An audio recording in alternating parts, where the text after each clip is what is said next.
कृष्ण कृष्ण कृष्ण कृष्ण कृष्ण कृष्ण कृष्ण कृष्ण। इस नाम की इतनी महिमा है कि बस एक बार ये नाम याद कर लो, दुख कितना भी भारी हो पल भर में भाग जाता है। आज जो प्रसंग आपको सुनाने जा रहा हूं, ये प्रसंग आंखें बंद करके सुनिएगा। बड़ा ही अद्भुत प्रसंग है। साक्षात भगवान श्री कृष्ण के दर्शन हो जाएंगे आपको उनकी अनुभूति हो जाएगी। ध्यान से सुनिएगा, मन लगा के सुनिएगा। हरे कृष्ण दोस्तों, मैं हूं अनुज शर्मा। करौली में काले खां रहते थे। काले खां का काम था मदन मोहन के मंदिर के बाहर झाड़ू लगाना। झाड़ू इसलिए लगाते थे क्योंकि यही उनकी रोजी रोटी थी। तो झाड़ू लगाते थे और झाड़ू लगाते लगाते कभी कभार एक झलक मिल जाती थी मदन मोहन की। धीरे धीरे मन लगने लगा, मदन मोहन को देखने का मन करने लगा। हमारे ठाकुर हैं ही ऐसे, जो देखता है बस देखता रह जाता है। तो काले खां खड़े हो जाते, देखने लग जाते। जब भी थोड़ी सी भीड़ हटती तो देखते मदन मोहन को। उनका नाम ही मोहन है, मन को मोह लेते हैं वो। अब ये रोज का काम हो गया था। झाड़ू लगाते, भीड़ थोड़ी सी हटती और देखते मदन मोहन को। मदन मोहन मन में रहने लगे थे। अब हुआ यूं कि सुबह की मंगल आरती से लेकर के संध्या आरती तक वहीं इंतजार करने लगे। ठाकुर को देखते रहते थे। जब भी मौका लगता ठाकुर को देखते थे। जब भी मौका लगता ठाकुर के दर्शन कर लेते थे। वहीं मंदिर के बाहर रहने लगे। मंदिर के अंदर जाने की अनुमति नहीं थी, क्योंकि जन्म से मुसलमान थे, दूसरे धर्म के थे, संकोच भी था। लेकिन ठाकुर तो ठाकुर है। ठाकुर पूरे जगत के मालिक हैं। इसीलिए जगन्नाथ बोला जाता है। सारी सृष्टि उन्हीं की है, अनंत ब्रह्मांड के मालिक है, सब उन्हीं के हैं। उनकी नजर में ना कोई धर्म है, ना कोई जाति है, ना पाति है। कोई भिन्न है ही नहीं, कोई अलग है ही नहीं, क्योंकि वो अनंत ब्रह्मांड के निर्माता है। सब उन्हीं का है। तो काले खां भी उन्हीं के हुए। तो काले खां भगवान को देखते थे, दर्शन करते थे, बड़ा आनंद महसूस करते थे। धीरे धीरे घर देर से जाने लगे। जब देर से जाने लगे तो बीवी से झगड़ा होने लगा। पत्नी ने कहा कि कहां रह जाते हो सारे दिन, सुबह झाड़ू लगाने जाते हो, वहीं रह जाते हो। काले खां अपने आनंद की बात बताते थे। मदन मोहन के मंदिर में ठाकुर जी को देखा। वो मोर पंखधारी जो है ना, वो अद्भुत है। जो देखता है देखता रह जाता है। मेरा मन बस उन्हें देखने का करता है। पत्नी इस बात पर झगड़ा करती, बोलती काफिर हो गए हो तुम। धीरे धीरे बात उनके समाज में फैलने लगी। उनके रिश्तेदारों को भी पता लगने लगा। काले खां मंदिर जाते हैं, भगवान के दर्शन करते हैं, अल्लाह को भूल गए हैं, खुदा को भूल गए हैं। कृष्ण कृष्ण करते हैं, मदन मोहन करते हैं। रिश्तेदार भी सुनाने लगे। पर काले खां पर इन बातों का कोई असर नहीं। काले खां तो ठाकुर के पास जाते थे। पत्नी घर में झगड़ा करती तो इनको एक और मौका मिल गया कि चलो, घर जाऊंगा तो झगड़ा करेगी, उससे बेहतर है कि मैं मंदिर के बाहर रहूं। जब भी मौका लगे मेरे ठाकुर को देख लूं, मेरे कृष्ण को देख लूं। जीवन में बस एक ही समस्या थी।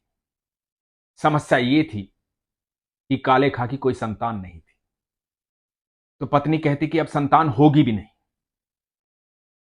तुम तो काफिर हो गए हो, हिंदुओं के मंदिर में जाते हो, अल्लाह को भूल गए हो, हमारे ईश्वर को भूल गए हो। कहां से होगी संतान, कहां से मिलेगा सुख? अब कोई सुख नहीं मिलेगा। काले खां मुस्कुरा दिए, बोले कोई बात नहीं, अब जो देगा मेरा मदन मोहन देगा, जो देगा मेरा ठाकुर देगा। इस दुनिया में जो कुछ भी होता है बस उसकी इच्छा से होता है। उसकी इच्छा होगी तो संतान भी हो जाएगी। और काले खां अगले दिन जब दर्शन कर रहे थे मदन मोहन के, जैसे ही भीड़ हटी, ठाकुर जी को देखा और ठाकुर जी को बोले, हे मदन मोहन, मेरे घर में झगड़ा होता है कि मेरी संतान नहीं है। झगड़ा इस बात पर भी होता है कि मैं तुम्हारे पास चला आता हूं, जब घर जाता हूं तो कलह होता है, शांति नहीं बैठते ये लोग, शिकायत करते रहते हैं कि मैं हिंदू हो गया हूं, काफिर हो गया हूं, तेरे पास आता हूं। मेरे लिए ना सही, लेकिन घर में शांति के लिए, इनकी इच्छा के लिए एक संतान दे दे। काले खां ने ठाकुर जी से एक संतान मांगी। कहा कि परिवार वाले शांत हो जाएंगे, रिश्तेदार मुझे सुनाएंगे नहीं, इसलिए एक संतान दे दे। और ईश्वर तो ईश्वर है, अनंत ब्रह्मांड में वो कुछ भी कर सकते हैं, जो हम कल्पना भी नहीं कर सकते वो भी वो कर सकते हैं, क्योंकि वो परमेश्वर है। 1 महीने बाद काले खां की पत्नी प्रेग्नेंट हुई। अब काले खां ने कहा कि देखा, मैंने कहा था ना, मेरे मदन मोहन की जो इच्छा होगी वही होगा।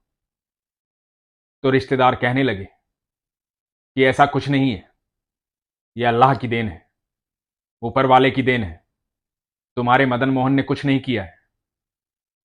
तो काले खां मुस्कुरा दिए, कोई बात नहीं, तुम्हारी इच्छा थी संतान होगी तो संतान हो जाएगी। मेरी नजर में तो ये मेरे मदन मोहन की कृपा है। और काले खां के यहां एक बेटे ने जन्म लिया। काले खां प्रतिदिन वैसे ही मंदिर जाते, झाड़ू लगाते, भगवान के दर्शन करते, भगवान से अपनी मन की बातें कहते, दर्शन में इतना मन लग जाता, सारा दिन वहीं बिता देते।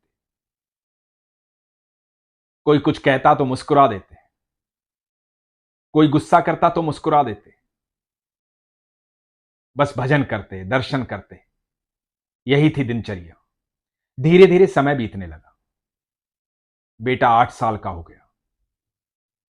बेटे के भीतर वही संस्कार थे काले खां वाले।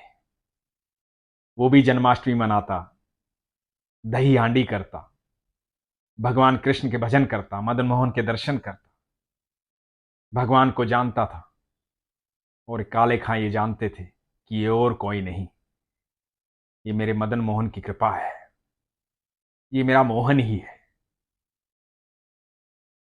काले खां मदन मोहन का आशीर्वाद उसे मानते थे। एक दिन हुआ यूं, जब बेटा 8 साल का हुआ तो अपने मित्रों के साथ नदी पर खेलने गया और वहां एक सांप ने उसे डस लिया। काले खां उस समय ठाकुर जी के दर्शन कर रहे थे, भगवान से बातें कर रहे थे। पत्नी को पता लगा, पत्नी चिल्लाती हुई मंदिर पहुंची। भगवान की श्रृंगार आरती चल रही थी, काले खां भगवान को देख रहे थे।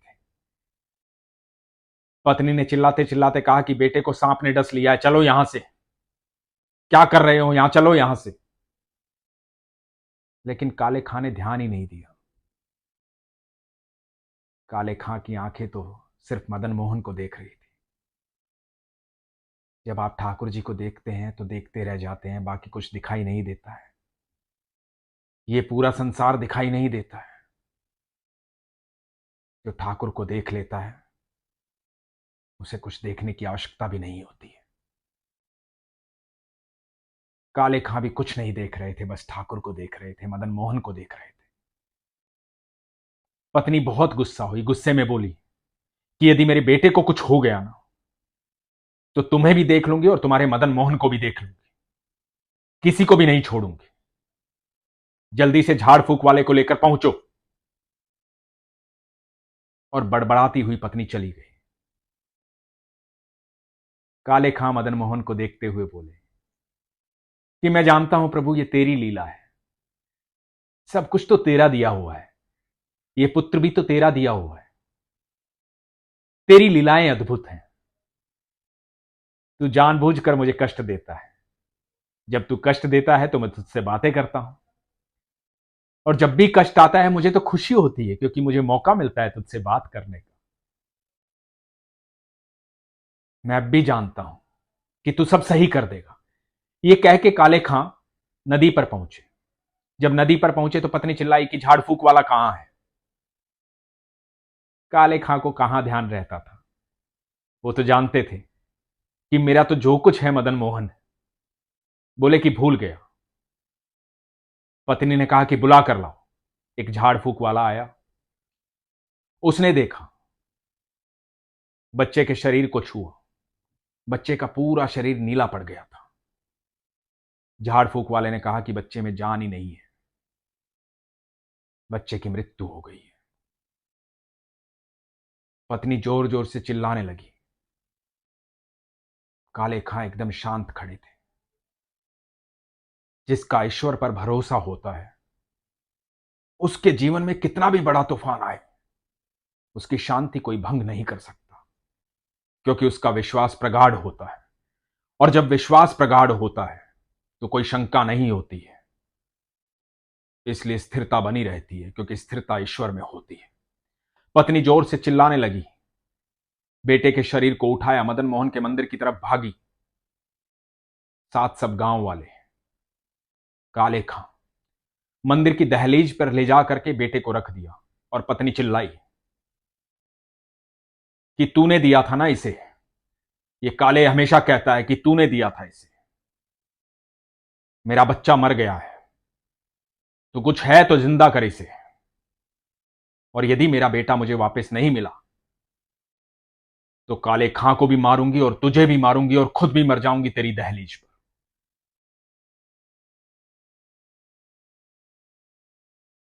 काले खां स्तब्ध थे, भगवान को देख रहे थे, ठाकुर जी को देख रहे थे। उस समय काले खां ने कुछ गाया। उस गाने का भाव जो था वो बड़ा अद्भुत था।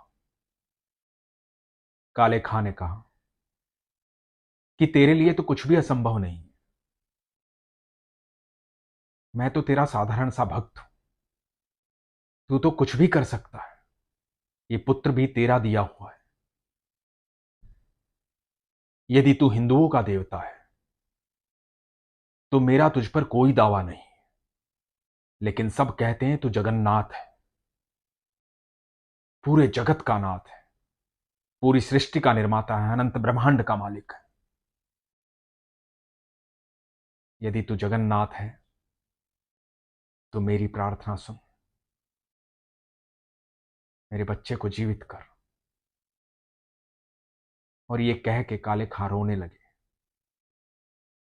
काले खां की आंखों का अश्रु बेटे के शरीर पर गिरा। दहलीज पर लेटा हुआ बेटा, पूरा शरीर नीला पड़ा हुआ था। जैसे ही अश्रु शरीर पर गिरा, शरीर का रंग बदलने लगा। बच्चे की आंखें खुली, बच्चा उठा। काले खां की पत्नी खुशी से झूम उठी, मेरा बच्चा जीवित हो गया। काले खां ने देखा कि बच्चा जीवित हो गया। बच्चे ने आंखें खोली और आंखें खोलकर क्या बोलता है कि वो कहां गया, कहां गया वो। काले खां ने पूछा, कौन? अब्बा मेरे पास खड़ा था वो। सर पे मोर पंख था, मोटी मोटी आंखें थी, सांवले रंग का, यही खड़ा था मेरे पास। मेरे गले में हाथ डाले, मेरे सर पर स्पर्श किया, मेरे मुंह पर स्पर्श किया। यही खड़ा था, वो मेरा दोस्त है। कहां गया वो? अभी यही खड़ा था, कहां गया वो? सारी भीड़ स्तब्ध रह गई। काले खां तो जानते थे वो कोई और नहीं, मेरा मदन मोहन है, मेरा ठाकुर है, मेरा कृष्ण है। यही है भक्ति की शक्ति। कृष्ण कृष्ण कृष्ण कृष्ण कृष्ण कृष्ण कृष्ण कृष्ण। सिर्फ इतना सा बोलने से दुनिया की हर तकलीफ दूर हो जाती है, क्योंकि दुख की इतनी हिम्मत ही नहीं है कि वो ठाकुर के सामने खड़ा हो सके। और दोस्तों, जीवन में कभी भी दुख आए ना, कभी भी आए, कितना भी भारी दुख आए, तो बस एक काम करना, उस दुख को बोलना कि सुनो, आओ, मैं स्वागत करता हूं, चलो तुम्हें कृष्ण से मिलवाता हूं। और एक बार कृष्ण बोलना, इतने मन से बोलना, बिना शंका के बोलना इतने विश्वास से बोलना जितने विश्वास से काले खाने बोलो। आप देखना, आपका ठाकुर पल भर में आपके साथ होगा। वो जगत का मालिक है, बेहद प्रेम करता है। शंका मत कीजिए, विश्वास कीजिए। जो लोग ये कहते हैं ना कि मैं इतनी पूजा करता हूं, इतनी प्रार्थना करता हूं, वो सुनता नहीं है, यही शंका है। जो लोग कहते हैं ना मैं इतने दिन से मांग रहा हूं, वो देता नहीं, यही शंका है। क्या लाए थे यहां पर जो खो गया है? क्या रह गया तुम्हारा यहां पर? क्या है तुम्हारा? कुछ भी नहीं है। कोई तुम्हारा था, तुम्हारा है और तुम्हारा रहेगा, तो वो है कृष्ण। इसलिए हमेशा कहता हूं, अपने विश्वास को मजबूत रखिए, अपना ख्याल रखिए। हरे कृष्ण।